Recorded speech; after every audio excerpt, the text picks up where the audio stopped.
Hello guys, welcome to my blog. তো আজকের ব্লগটা দুপুর থেকে স্টার্ট করছি। আজকে লাঞ্চে ছিল ডাল, ভাত আর খাসির মাংস, চিকেন আর আম প্রতিদিনই আনছে বাড়িতে।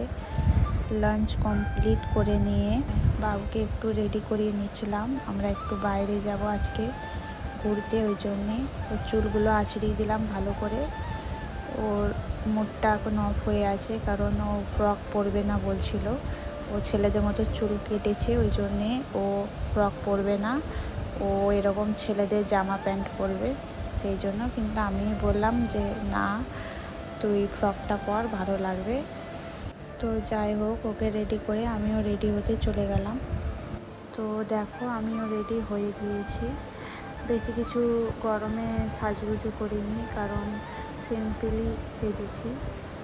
বাইরে যা গরম, আর একটু আয়নার সামনে ঢং করে নিয়েছিলাম যে লুকটা কেমন লাগছে, সবাই জানায়ও, ঠিক আছে।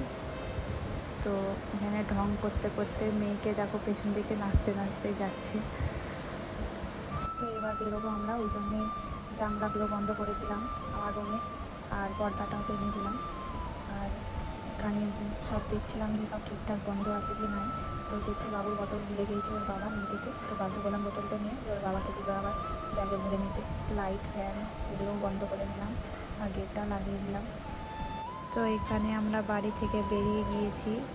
তো প্রচুর রোদ দেখো, আর রাস্তার মধ্যে কেউ নাই, পুরো ফাঁকা রাস্তা। তো আমাদের পাড়াতেই শিব মন্দির আছে, এই দেখো। তো আমি শিব ঠাকুরকে একটু প্রণাম করে নিলাম। তো সামনে একটা টোটো দাঁড়িয়ে আছে, ওই টোটোতেই চাপবো আমরা। তো আমি যাব আমার মায়ের বাড়ি, সেই জন্যে আমার মা বলেছে গঙ্গা জল নিয়ে আনতে।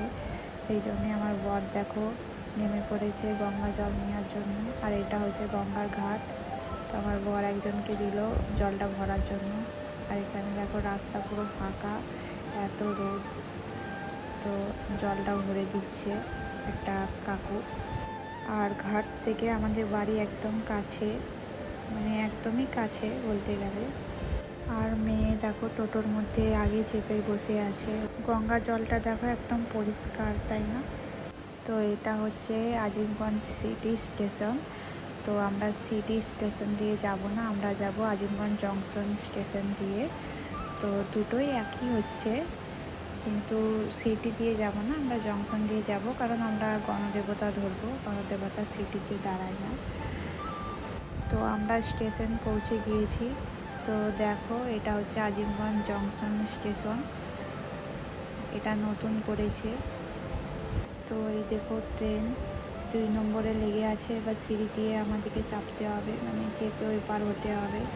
আমার মুখের অবস্থা দেখো, ঘেমে কি হয়েছে। আজকে প্রচুর গরম দিয়েছিল, কিছু বলার নেই। তো ট্রেনে উঠে গিয়েছি দেখো। তো ট্রেনে উঠে দেখি যে লাইট জ্বলছে, কিন্তু ফ্যান চলছে না, মানে পুরো ট্রেনে ফ্যানের সুইচ বন্ধ করে দিয়েছে। আর এখানে বর দেখো কত ঘেমে গিয়েছে, ওকে দেখে আমি হাসছিলাম। আর অনেক গরম লাগছিল প্রচুর। তো আমরা ট্রেন থেকে নেমে পড়লাম, প্রচুর গরম লাগছিল ট্রেনের মধ্যে, ওই জন্য বাইরে চলে এলাম। বাইরে একটু হাওয়া দিচ্ছিলো, একটু মেঘ করে এসেছিলো সেই জন্য। আর সবাই ট্রেন থেকে নেমে যাচ্ছে, কারণ ট্রেনের ভিতরে প্রচুর গরম। তো কিছুক্ষণ বাইরে থাকার পর ফ্যানগুলো একজন চালিয়ে দেয়। তো আমরা আবার ট্রেনের ভিতরে যেয়ে বসি। তো বাইরে দেখি যে বৃষ্টি পড়ছে হালকা হালকা, আর হাওয়া দিচ্ছিলো। তো ওয়েদারটা একটু তাও ঠান্ডা ঠান্ডা হলো, নাহলে প্রচুর গরম ছিল কিছুক্ষণ আগে। ট্রেনও চলতে স্টার্ট করে দিয়েছি। তো আমরা রামপুরহাট স্টেশনে নেমে গিয়েছি। আমার মায়ের বাড়ি হচ্ছে রামপুরহাট। তো এখানকার ওয়েদারটাও ঠান্ডা ঠান্ডাই ছিল, অতটা গরম লাগছিল না। মনে হয় এখানে বৃষ্টি হয়েছে সেই জন্য। তো বাড়ি এসে এখানে বাবা এগরোল এনে দিয়েছিলো বরের জন্য, আমার জন্য। তো আজকের ভিডিওটা এই পর্যন্তই, দেখা হচ্ছে নেক্সট কোনো ভিডিওতে। টাটা।